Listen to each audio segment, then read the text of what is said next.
Welcome, everyone, to the Contact Center Perspectives podcast. I'm Steve McDonald, your host.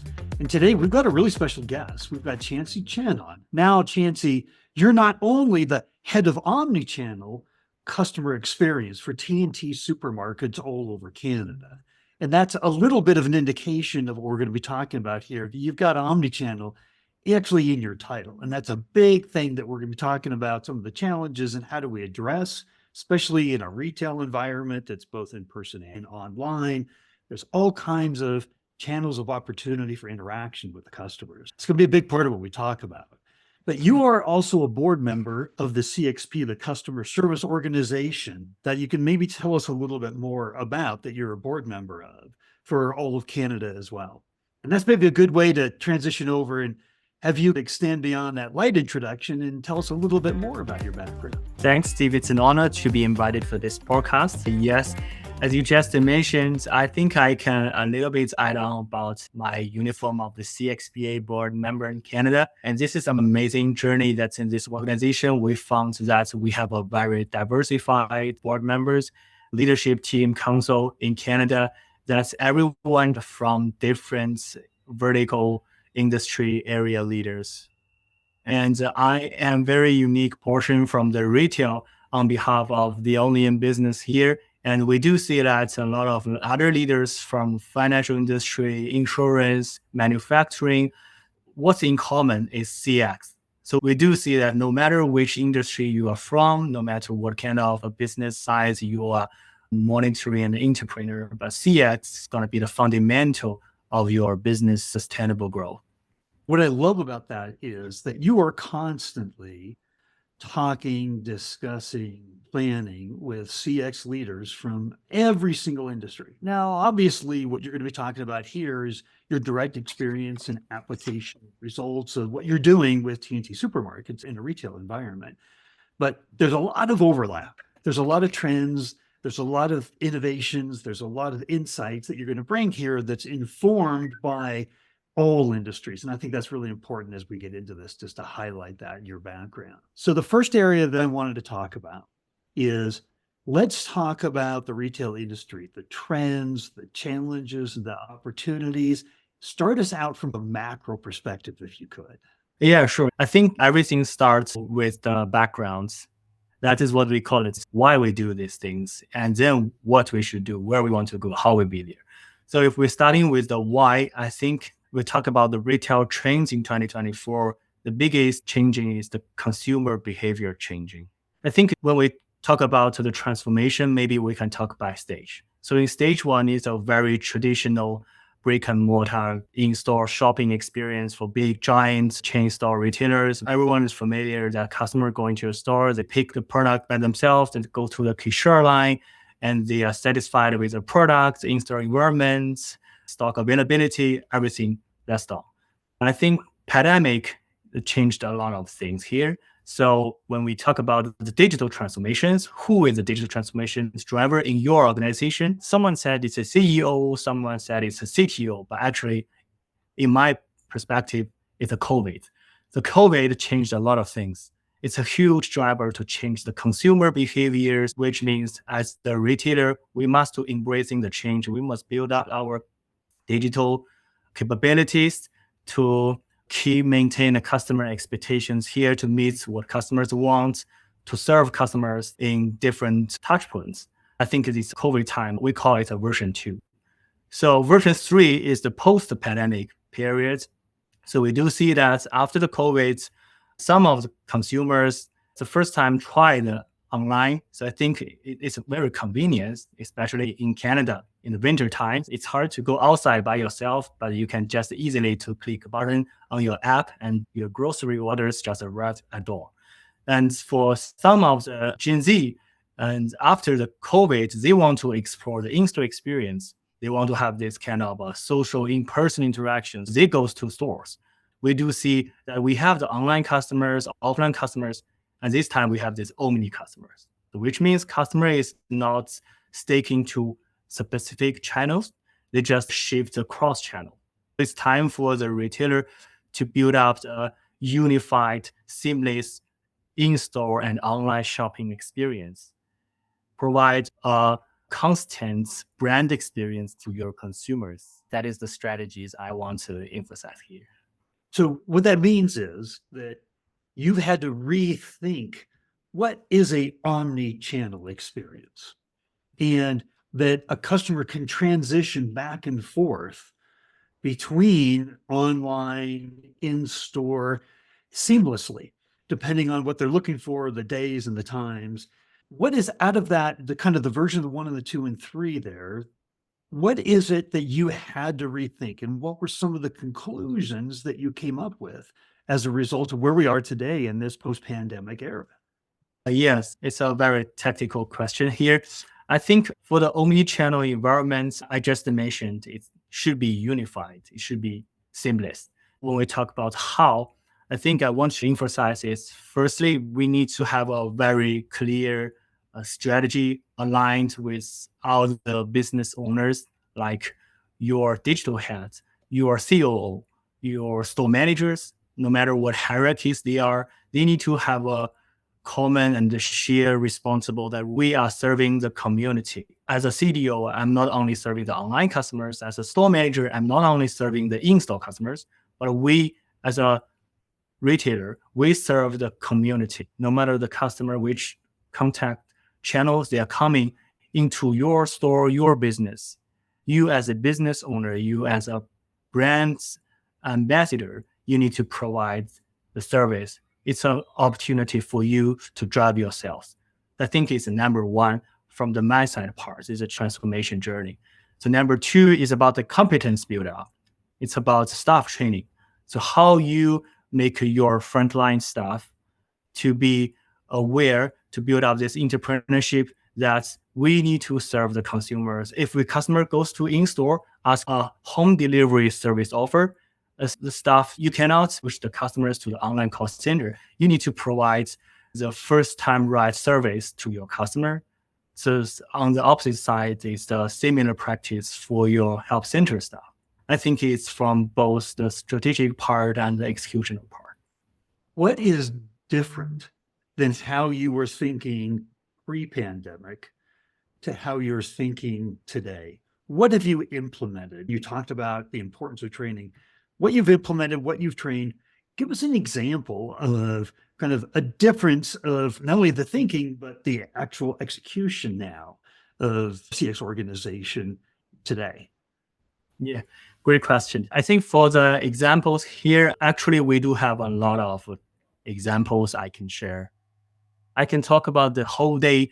I just want to highlight something that I'm very proud about the achievement here. I think the first thing of the first customer experience is not like a project. It's not NPS and the CSAR score. It's a mindset change journey, as I just mentioned before. We do have a lot of transformations, workshops within the whole organizations. Firstly, like everybody be aware about what is omnichannel. As a T&T Supermarket, how we create this kind of ecosystem to present our brand. We have the different hierarchy workshops to the C-level, store manager, frontline staff to be aware about what is omnichannel and how we could be there. And second part is the training staffing. We have a different training methods here. It's like e-learnings, OJT trainings, and like my team, the call center team, the customer support remote agents, we go to the store annually to learn and serve the customer in person with the store staff, frontline staff on the sales floor together. And also we provide this kind of omni customer service training session to the in-store staff to let them know what is the touch points for T&T Supermarket, what is the component for the omni customer service. So I think by all these trainings, we've empowered our staff and engaged our staff to know that as a brand, we provide an omni-channel environment to our consumers. It will bring more incremental sales and sustainable growth to T&T Supermarket. I'm interested to dig a little bit deeper because an omni-channel experience to me means if I'm the consumer, I'm treated the same no matter where I'm choosing to engage, no matter what channel. You got different team members on different portions of the channel. How do you create a seamless brand, a seamless experience across channels from in-store to online, if there's different team members that are involved, but having it feel like one brand, one experience from the customer's point of view, that seems like that could be a pretty big challenge. Yeah, it's actually really big challenge for, I think it's for every CX leaders. Maybe you have your direct report CX team, but as you just mentioned, in most of the scenarios, that is a dilemma that you don't have the authority to let the store operations, your IT, your marketing to just do what you said, but you need to engage them. So I think as a CX leader in an organization, I think it's two roles for the CX leader in one organization. One role is like a pioneer. You need to showcasing, for example, take my department as an example. I transformed my online customer service center to the enterprise level customer support center from a cost department to a revenue driven department. So I do this kind of pioneer to showcase to the other departments that what's the benefits, what's the action contribution we can do for the whole enterprise. So this is number one. The number two is as a CX leader, you're not only focusing your playground, you need to be like a cheerleader. You need to engaging your stakeholders here.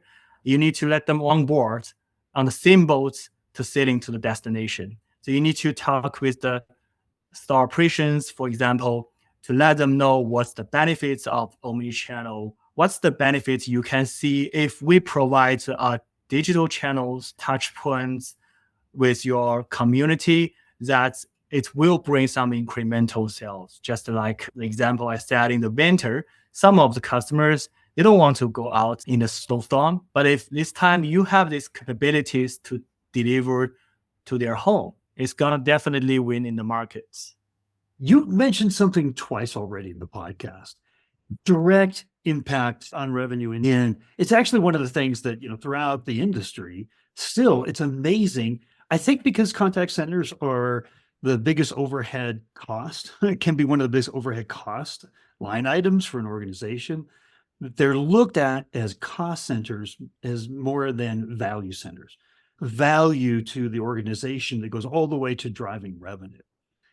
If you could connect the dots for us in terms of the CX operation and impact on bottom line revenue, how would you tell us the story of how those two are connected? Yeah, this is a great question. I think firstly, before we move to the sales parts, definitely the call center, the support center itself, it's more like a cost center. So as a cost center, we need to focusing on the productivities, which is AHT. We need to focusing on the effectiveness, which is FCR, first contact resolution rates. So this is all the KPIs we measured to keep elevating the customer experience. But this is still number one, it's our fundamental job. So what we're adding on to contribute more to the sales is how we find out the linkage with the customer experience metrics to the sales metrics. So I can give some examples about the formula here. So as a customer satisfaction rates, we have the NPS, we have the CSARs, and all these things is show how customers satisfied with your brand, their shopping experience. But all of these things we need to link with the consumer shopping behavior, the shopping frequency, churn rates, the CRV. As a CX leader, we can have a solid formula to bound your CX metrics with the customer shopping frequency metrics. It will be directly linked. Build up a strong linkage that CX do matters in the shopping frequency, and this will drive incremental sales to the brand. And so you've literally been able to show that if we increase like our CSAT scores, our NPS scores, that you can see a direct correlation with shopping frequency and purchases. So there's literally like the data tells you're not a cost center. You are an actual driver of bottom line revenue. Is that what I'm taking away?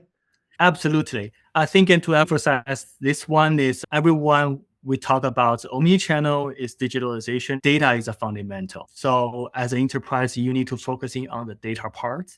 And when we talk about data, we need to have the system. We need to have a program. We need to have multiple systems here. Like we just mentioned, the call center, we have the customer service like Salesforce, Zendesk, a lot of tools in the industry. You can find vendors sponsor here. And if we talk about customer data, we need to have a CRM to a CDP, custom data platform, to manage the customer behaviors part.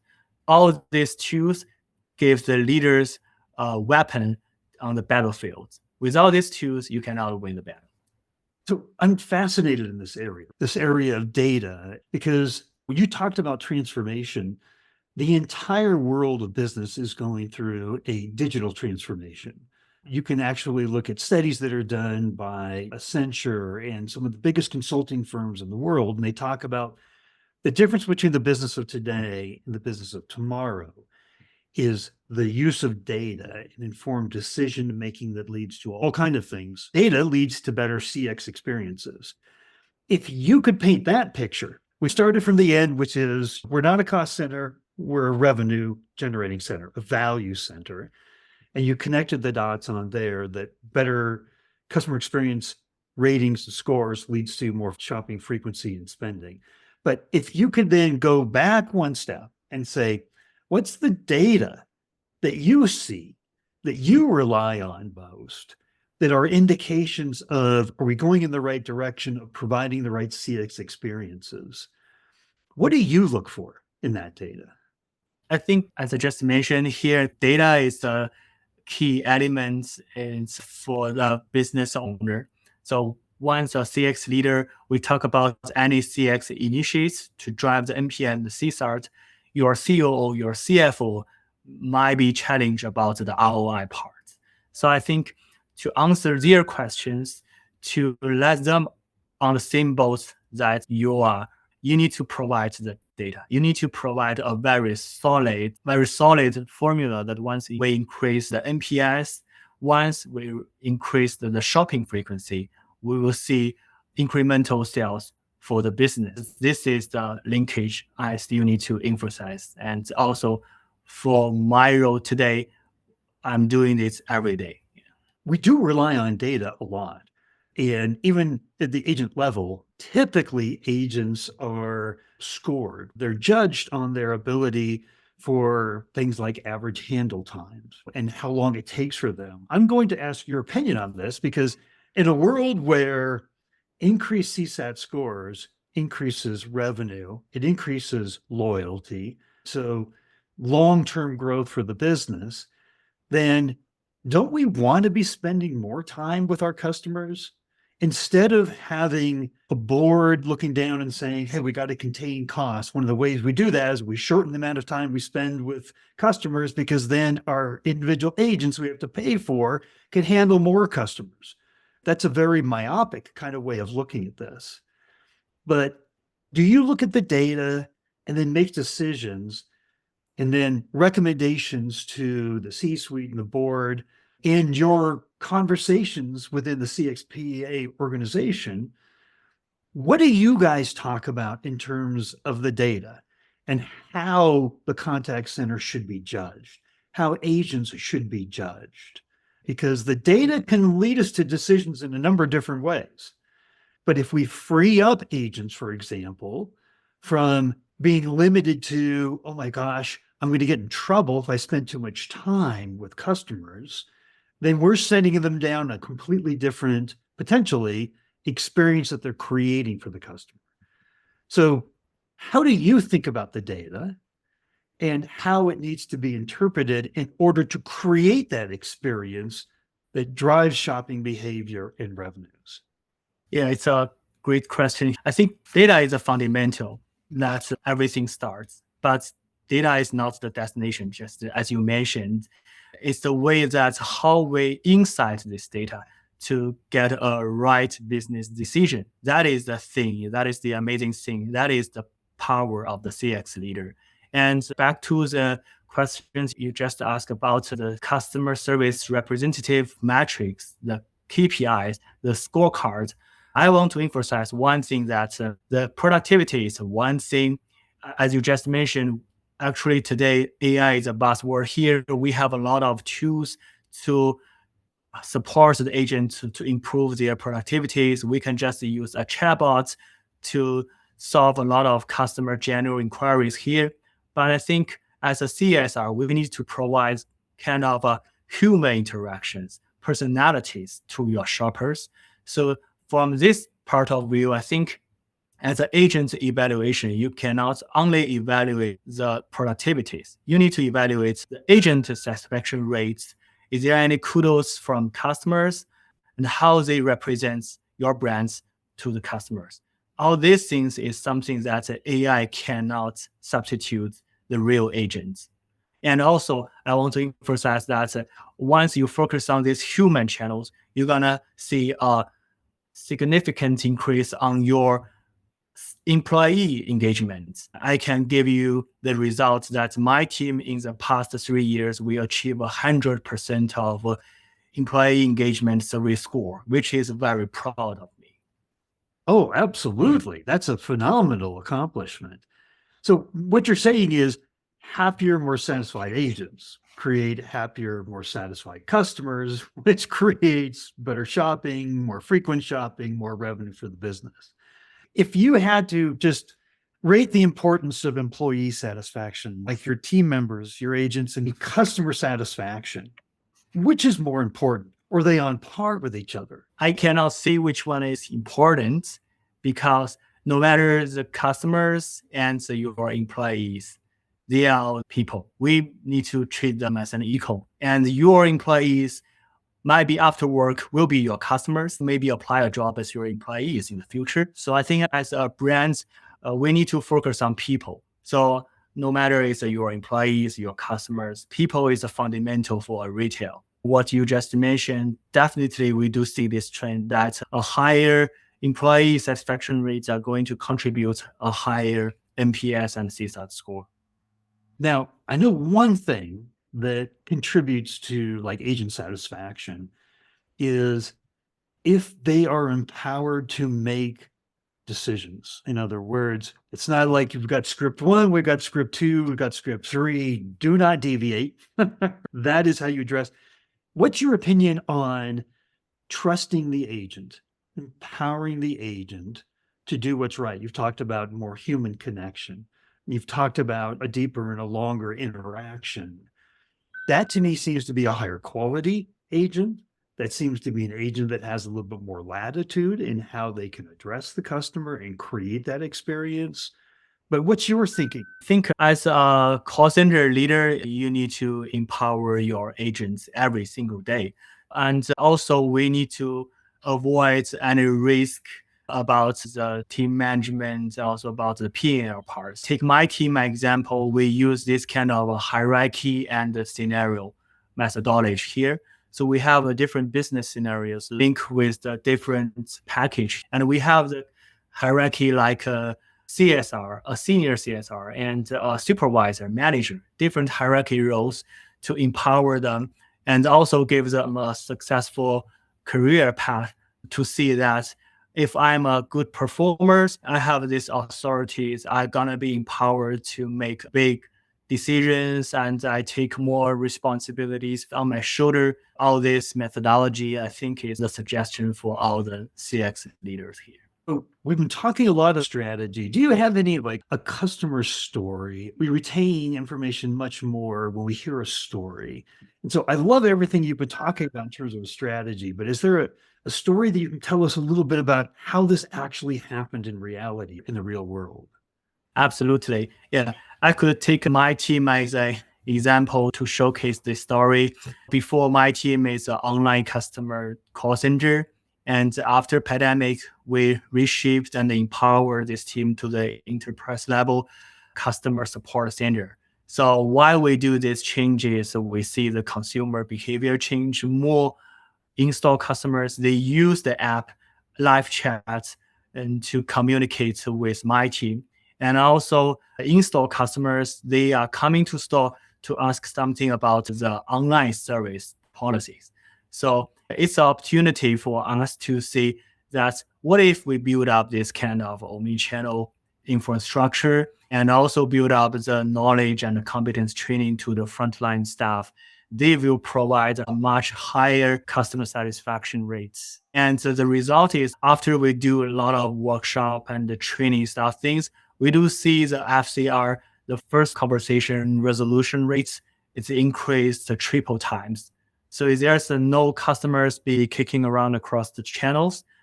Every channels, we can solve the customers' queries in the first time. And also it's contributes to the NPS and CSARs.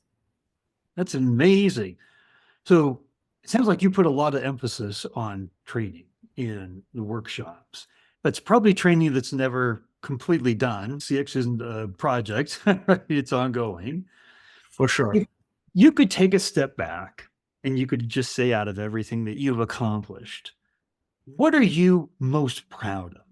Actually, it's a lot of things that I'm very proud of in the past few years, especially during this pandemic.